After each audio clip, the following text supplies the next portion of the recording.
Manibhodise kwemphulaphuli okanye mbukeli yamkela nalinqaku elitshisibunzi uliphathelwa ngqo kuLilitha Ntsundwani eKapa.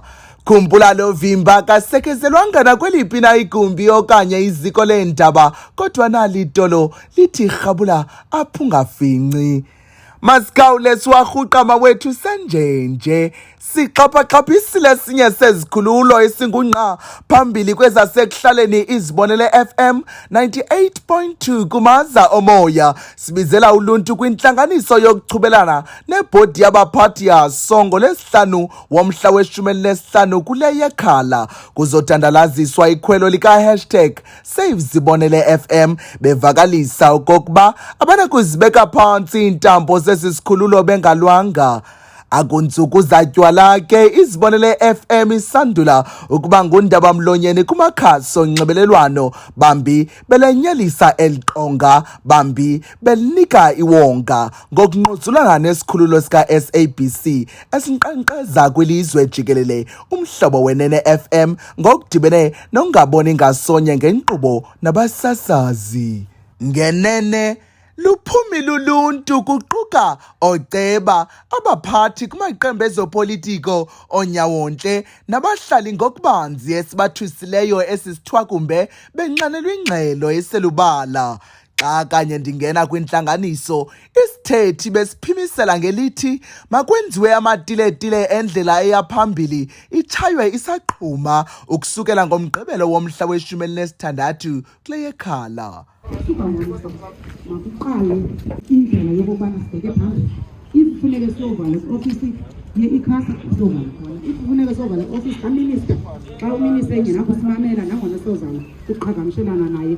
Umfundisi othandazileyo kule ntlanganiso uzityande igila kuThixo okokuba abasemagunyeni namatshantliziyo bangabanga novelwano, kananjalo ewakhalimela amarhe okuvalwa kwesi sikhululo esithi nawo nawuphi na umoya ongendawo uyawunyhasha ubuyele apho buvela yaye utshiza igazi likaYesu kule meko. Chukumisa inhliziyo zabanamandla namhlanje. Sithi ngegama lakho Jesu akuzukwenzeka. Egameni lakho Jesu Sathana sithubotshiwe. Moya ndini okukhohlakeleyo siyakuphindisa.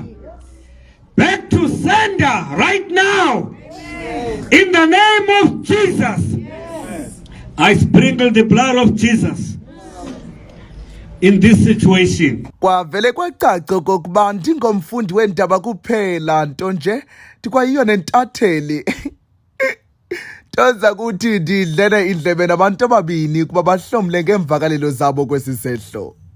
Sivakele isankxwe sokokuba esinye sezikhululo zasekuhlaleni kweli lentaba etafile, i-ICASA, enye yenkampani esebenza ngobuxhakaxhaka banamhla, ifuna okokuba iingcango zalo zizaze. Ukanti zizathu zoku esi sikhululo zasiphuthaphutha emoyeni. Njengoko esi sikhululo iZibonele FM isisikhululo esineminyaka engapha kwama-25 namhlanje sithetha ke nomnye wabahlali. Ingaba uziva kanjani? Ingaba ikunxulumanisa kanjani?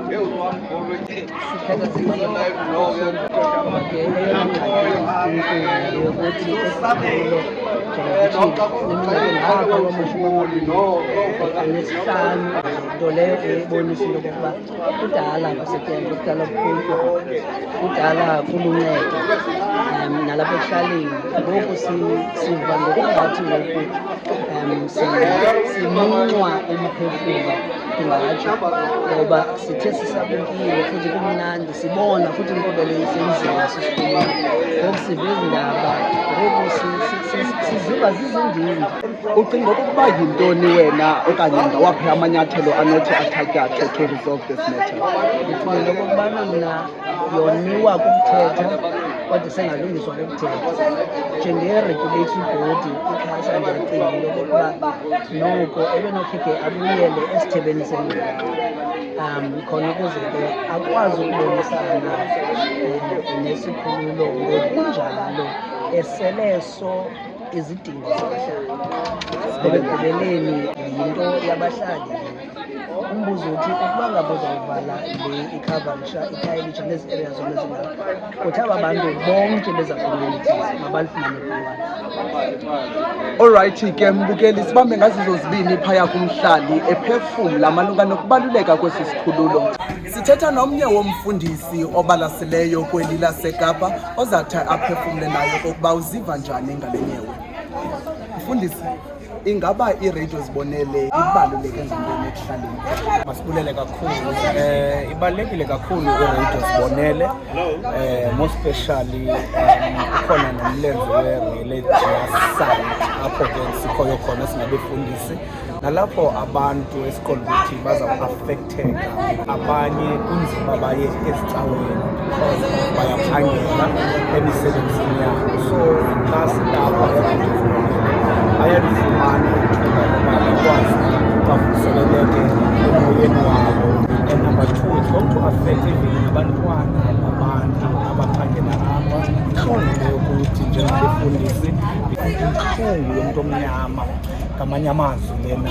Ndingathanda ukuva njengesigqeba sakwalizwi ingaba yintoni nina eningathi niyenze ukuxhasa kule nyewe? No, one of the things is to make sure that we're going to engage with the board, Radio Zibonele as stakeholders and see where can we assist. Then we take it from there. For now, Njengubunibamba ndisafika and I will have to sit down with them, give what is the way forward, where can we fit in, where can we help njengabefundisi.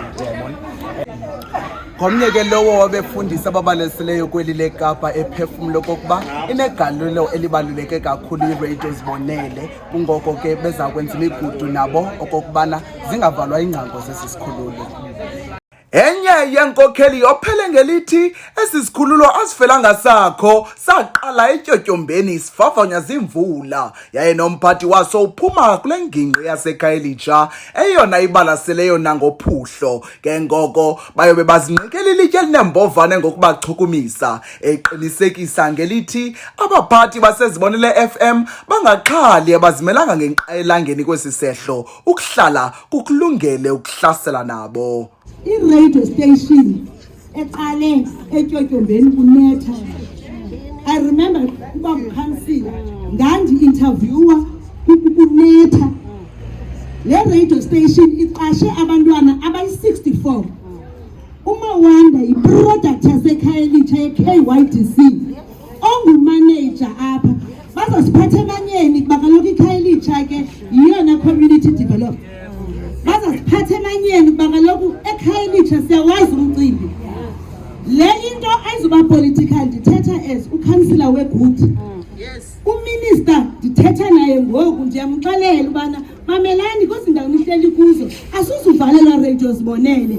Makuqala apho kuneparlamente.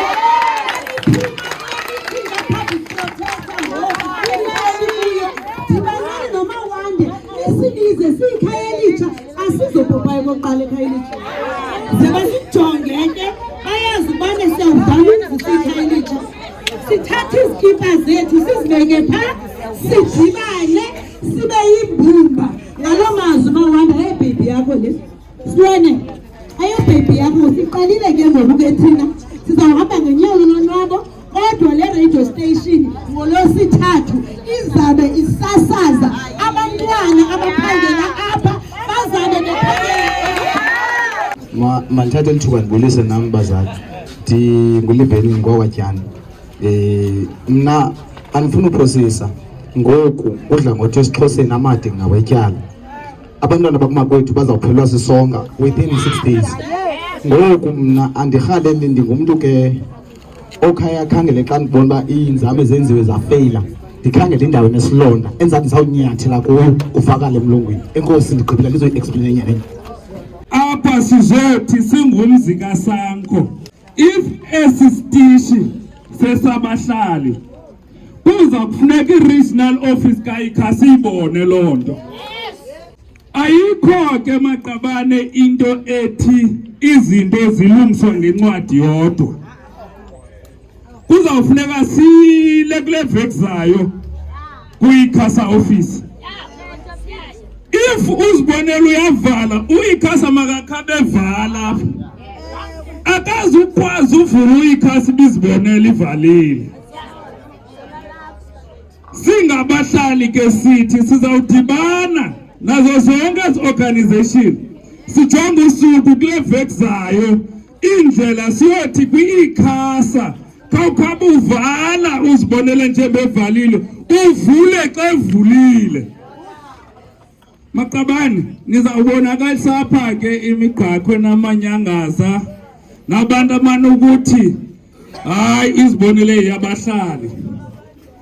Sizawunibona ngokuphakama igwala liye kulonina.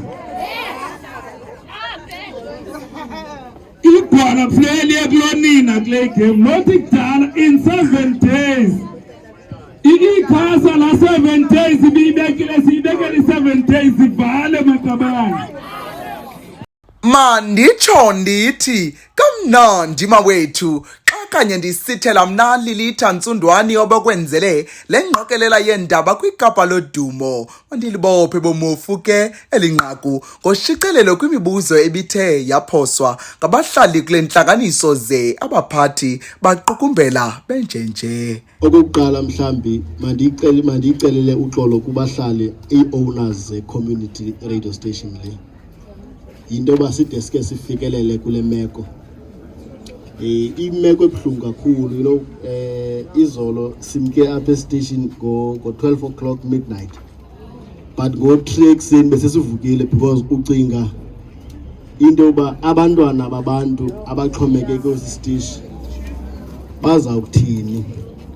Besides that, ucinge le community ibisisithi noba ngaba kukhona into encinci eyenzekayo ekuhlaleni ifonela kwezi sitishi kutsho kube khona uncedo izawuthini. Abantu abaxhomeke kwezi sitishi kwi-issues ze-service delivery nezinye izinto. So lo mcimbi usenza into yoba nothi mna ndedwa ndiqinisekile noogxa bam naye wonke umntu onenjongo zonto yoba kube khona uphuhliso kule community yaseKhayelitsha. Andiqondi uba isiphathe kakuhle le nto. Iyimeko noko engasithathi kakuhle kanganto yoba akukho mntu singamcontractanga kulo mcimbi. Nditsho uminister mna lo communication and digital technologies sizamile to reach out to her office but ke kungelishwa le nto yoba asikhange sideske sifumane response. So siyayizama ngandlela zonke. Eyona into ndicinga fanele uba iyaba yi-last resort kuba masiye ecourt. Kuba ukuya ecourt soyika ezindleko kona sinomnqweno ngoba uba ngaba sithi sifuna ukuya ecourt ingangathi sibaleka into yoba okanye asina evidence la sithethayo.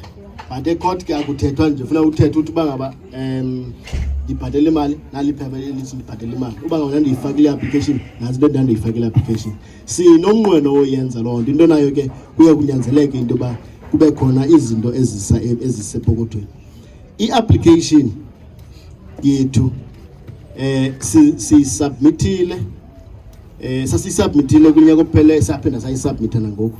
Akho nto ithi siyisubmitile nangoku sine-proof yento yoba siyisubmitile nge-30th ngelakhi ke ngokuba ba-acknowledge. So into exakayo into yoba why the haste, why kukhona i-rush. And also if sibenzela lula sithi ke uba ngaba nitsho ke nathi sitsho asifuna usasaza ngokho semthethweni because ingabeka loo nto leyo nani bahlali engciphekweni because umuntu osasaza ngokho semthethweni akalandeli imiqathango yosasazo. So nathi asifuni loo nto, sifuna usasaza ngokho semthethweni. Yiyo loo nto sithe masisubmite i-special license kwenze nto xa beresponda kuso bakhabe besi manager based on the conditions ze special license, you know. So akukho nto singayenzanga mhlawumbe imali ze applications sizibhatele sasubmit an application akukho nto sithi asiyenzanga. And even nangeli xesha babe responda kuthi bathi sinezinto ezingasifakanga, we provided this supplementary information that as zinto nithi asizifakanga sizinazi sikhona. For instance, they were mentioning the issue of tax clearance. Tax clearance usazi simhloniphe kakhulu sinayo tax clearance and invalid sabathumelela but noba ungayithumela le information seyilapha phambi kwethu asizuphinda siye review le information uba ngaba wonelisekanga go to court uyayiva ke ihlobo le arrogance labo yeah sebelwile kakhulu. And also njengoba thina nje sithi asinamali sinayo imali yethu yentela ipha ku-ICASA, yiyo ke lonto bona bekuba easy for bona into ba abavele bayi-oppose i-application yethu because banayo yonke imali yamagqwetha, banazo zonke izinto ethi zisokola uzenza. So mandibamba apho ndinikezele kuwe seke.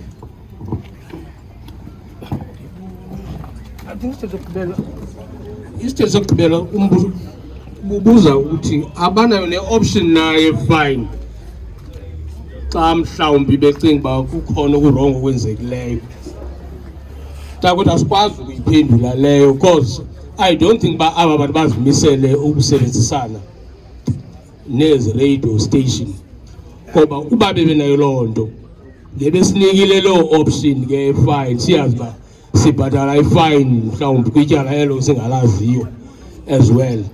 So akukho willingness or the will yokusebenza nathi abantu be-ICASA bebengenakuyenza loo nto because bakhangela nje into esisiphene. Kuyacaca endaweni yokuncedisana ne-radio njengezibonele ekhasayo beyi-regulatory body.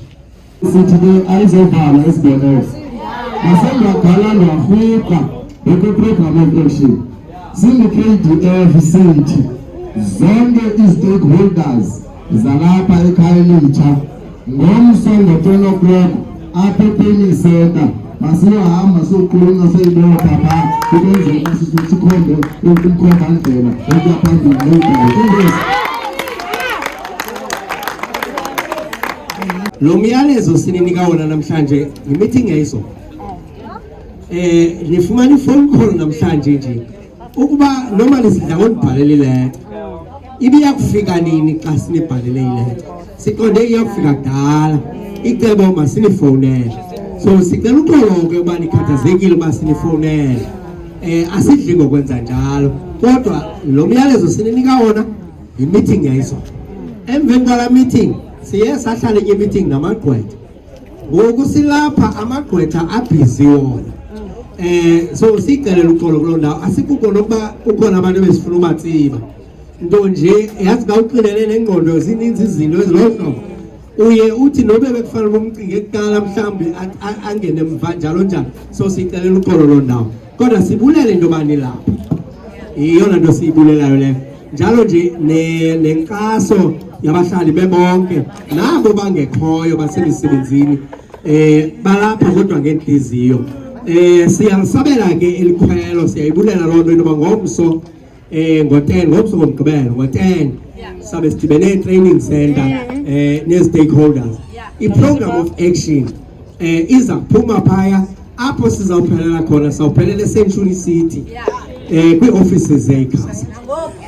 Kulapho ke sawuphelela khona ke ukuze ke njengoba besitsho umhlali xa ivala izibonele nala office mayiseyivala asiyazi bisa-existelani kodwa ke kuyo yonke loo nto asikhuthazi into engekho mthethweni, ngoba ekupheleni kwemini sifuna into yoba basinike ilayisensi sisasaze okanye bachazele abahlali isono sethu basibe yinto. Yintoni le siyenze rongo, ngubani lo simthukileyo okanye sibulele bani kunje nje nje, ngubani lo simnyathele ekonsini waqonda into yoba makowuqhokonqa khangela uba khanikhangela aba bantu baselungelweni okanye yonke loo nto. Siyavuya ke kuba mhlawumbi nale nto isibonise enye into yokuba sikhompyutha nabantu ebesingabazi basikhompyutha, singamasana sinje sikhompyutha nabantu abadala xa bekutheni. Thina sisajonge ukugayidwa ngabantu abadala kodwa ke masiyeke apho. Masibulele kakhulu, masiyivale ngoku. Kuthiwa kakade amade ngawetyala amafutshane kuba ngawothanda. Enkosi kakhulu.